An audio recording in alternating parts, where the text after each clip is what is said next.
بسم اللہ الرحمن الرحیم۔ ترجمۃ القرآن کلاس کے اندر آج ہم چھٹے سبق کے اندر سورہ بقرہ کی 19ویں اور 20ویں آیہ مبارکہ ان کا ترجمہ پڑھتے ہیں۔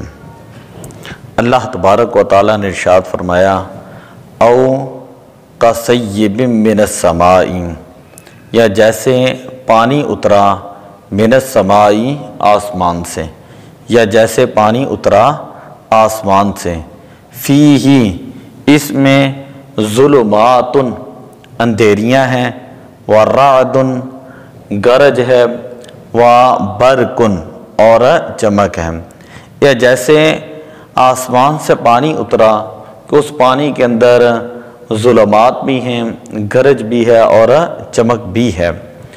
یجعلون اصابعہم فی آذانہم، ڈال دیتے ہیں اپنی انگلیاں فی آذانہم اپنے کانوں میں، من الصواعق کڑک کے سبب، حذر الموت موت کے ڈر سے، واللہ محیط بالکافرین اور اللہ تعالیٰ کافروں کو گھیرے ہوئے ہے، اللہ تعالیٰ کافروں کو گھیرے ہوئے ہیں۔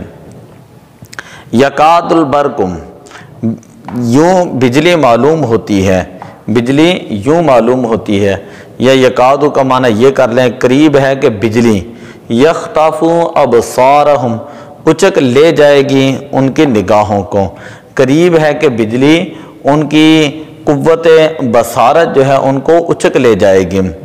کلما اضاء لہم مشوا فیہ، جب کبھی بجلی وہ روشن ہوتی ہے ان کے لیے یا ان کے لیے چمکتی ہے، مشوا فیہ اس میں چلنے لگیں، جب کبھی کچھ چمک ان کو نظر آتی ہے تو اس چمک کے اندر وہ چلنے لگتے ہیں۔ وَإِذَا أَظْلَمَ عَلَيْهِمْ، اور جب اندھیرا ہو ان پر تو قاموا وہ کھڑے ہو جاتے ہیں۔ جب کبھی بجلی کی چمک معلوم ہوتی ہے تو اس کے اندر وہ چلنا شروع ہو جاتے ہیں، اور جب کبھی اندھیرا ہوتا ہے تو وہ کھڑے ہو جاتے ہیں۔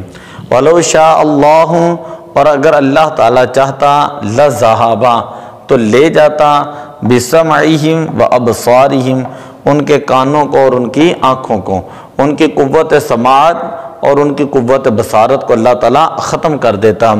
ان اللہ علی کل شیء قدیر، بے شک اللہ تعالیٰ سب کچھ کر سکتا ہے، بے شک اللہ تبارک و تعالیٰ سب کچھ کر سکتا ہے۔ تو یہ سورہ بقرہ کی 19ویں آیہ مبارکہ اور 20ویں آیہ مبارکہ ہے۔